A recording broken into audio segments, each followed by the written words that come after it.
Saudara-saudara yang budiman, mari sejenak menyimak satu kisah seekor belalang malang.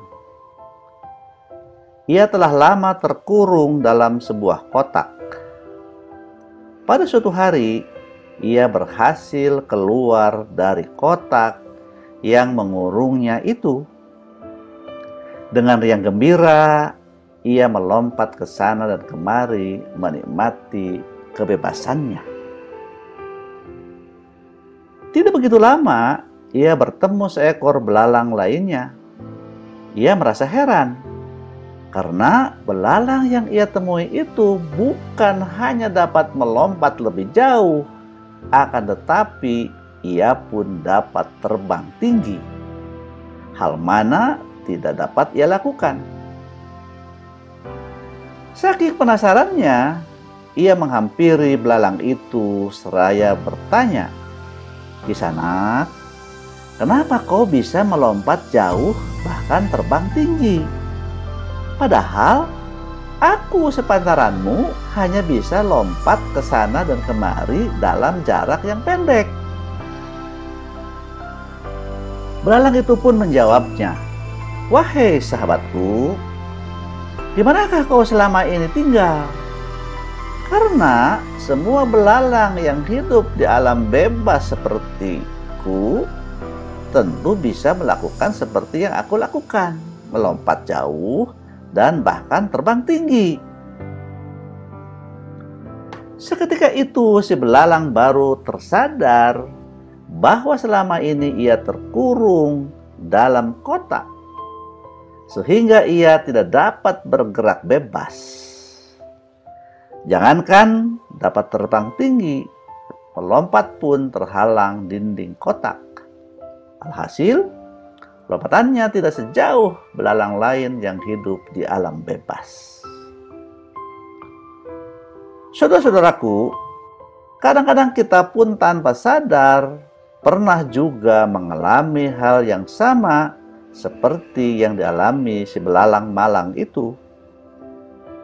Lingkungan yang buruk, hinaan, cacian dan makian, trauma masa lalu, kegagalan yang beruntun, atau perkataan teman yang menyakitkan, seolah membuat kita terkurung dalam kotak semu yang menutupi semua kelebihan kita. Akibatnya, kita lebih sering mempercayai mentah-mentah apapun yang mereka voniskan tanpa pernah berpikir, benarkah diri kita itu sedemikian parah? Bahkan terjadi peristiwa yang lebih buruk lagi, kita lebih mempercayai mereka daripada mempercayai diri kita sendiri. Ingatlah pada kisah Luqman Al-Hakim, seorang ahli hikmah yang mengajari putranya kehidupan nyata di tengah-tengah masyarakat. Pada suatu hari, Luqman mengajak putranya jalan-jalan keliling kampung untuk membuktikan bahwa untuk membuat semua orang legawa sangatlah sulit.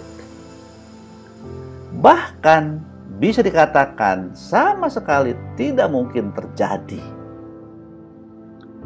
Apapun yang diperbuat seseorang, ada saja yang tidak suka, bahkan cenderung mempersalahkan.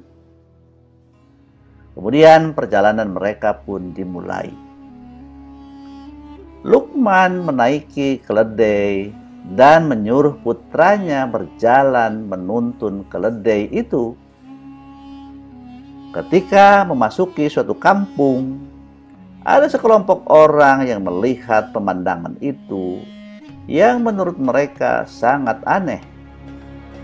Segera mereka berkomentar setengah mencaci. Anak kecil itu menuntun keledai, sedang orang tuanya enak-enak duduk di atas keledai. Sungguh orang tua yang tidak punya belas kasihan pada anak. Luqman pun berkata kepada putranya, "Anakku, coba dengar apa yang mereka katakan, bapak yang disalahkan." Luqman kemudian melanjutkan perjalanan seraya berkata kepada putranya, Anakku, kini giliranmu yang menaiki keledai, dan Bapa akan menuntunnya.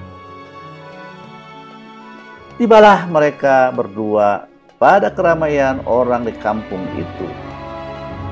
Tak pelak lagi, orang-orang menangkap kejadian ini sebagai sesuatu yang amat ganjil. Mereka berkomentar sinis, "Lihatlah, anak kecil itu menaiki keledai, sementara orang tua malah berjalan kaki menuntunnya. Alangkah buruknya akhlak anak itu." Luqman kemudian berkata kembali kepada putranya, "Anakku, dengarlah apa yang mereka katakan. Sekarang engkaulah yang disalahkan." Selanjutnya Luqman berkata pada putranya, "Anakku, mari kita berdua sekarang menaiki keledai ini bersama-sama." Maka kemudian mereka berdua melanjutkan perjalanan dengan bersama-sama menaiki keledai mungil itu. Tiba di sudut kampung, mereka mendapati banyak orang yang sedang duduk-duduk di pinggir jalan. Lagi-lagi mereka berkomentar dengan cibiran yang lebih dahsyat lagi. Bapak dan anak ini naik keledai mungil berboncengan, padahal mereka tampaknya tidak sedang sakit. Mereka mampu berjalan kaki. Betapa buruknya akhlak mereka. Tidak punya rasa belas kasihan sama sekali pada hewan. Luqman pun kembali berkata pada putranya, "Lihatlah apa yang mereka katakan, wahai anakku. Sekarang mereka menyalahkan kita berdua." Tanpa menghiraukan caci maki orang-orang itu, Luqman dan putranya kembali melanjutkan perjalanan. Terakhir kali mereka berjalan kaki bersama sambil menuntun keledai. Pada saat tiba di ujung kampung, orang-orang memandang dengan perasaan heran. Seraya berkata, "Lihat, dua orang itu menuntun keledai bersama, padahal keledai itu sehat dan kuat. Kenapa mereka tidak menaikinya saja? Betapa bodohnya mereka." Luqman pun berkata kembali pada putranya, "Dengarlah apa yang mereka katakan, anakku. Kita tetap saja disalahkan dan bahkan dianggap bodoh." Saudara-saudaraku, hikmah apa yang dapat kita petik dari kisah ini? Kisah ini memberikan pelajaran pada kita bahwa manusia haruslah menjadi orang yang kuat, memiliki pendirian yang teguh dan kokoh, tidak goyah oleh terpaan angin, tak lapuk oleh hujan, dan tak lekang oleh panas. Itulah manusia paripurna, yakni yang memiliki adab yang baik dan karsa yang kuat.